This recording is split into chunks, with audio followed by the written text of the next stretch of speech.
Fibroadenoma.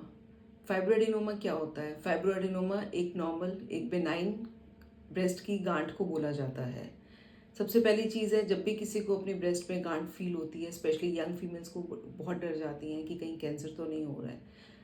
15 to 35 years of age females में अगर कोई भी ब्रेस्ट की गांठ फील होती है तो मोस्टली वो बिनाइन ही होती है और फाइब्रोएडिनोमा ही का डायग्नोसिस बनता है। फाइब्रोएडिनोमा को हम लोग माउस ऑफ द ब्रेस्ट बोलते हैं। इसमें पेशेंट को एक हार्ड लंप जो ब्रेस्ट के अंदर मोबाइल लंप की तरह फील होता है। इनिशियली कई फीमेल्स को लगता है कि ये हमें गायनेकोलॉजिस्ट को दिखाना है, पर नहीं। सबसे पहले आपको अपने सर्जन या जनरल सर्जन या ऑन्को सर्जन के पास अप्रोच करना है।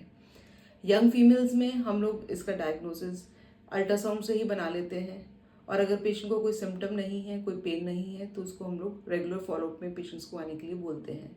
हाँ, लेकिन अगर 35 ईयर्स से अबव एज की फीमेल है या कुछ हमें वैसे डाउट लगे यंग फीमेल्स में भी, तो हम अल्ट्रासाउंड के साथ साथ इसकी एफएनएसी, जिसमें हम लोग सुई में मारकर इसके सेल्स लेते हैं और उसको टेस्ट के लिए भेजते हैं, और साथ में मेमोग्राफी भी करवा लेते हैं इसको कंफर्म करने के लिए कि ये फाइब्रोएडिनोमा ही है।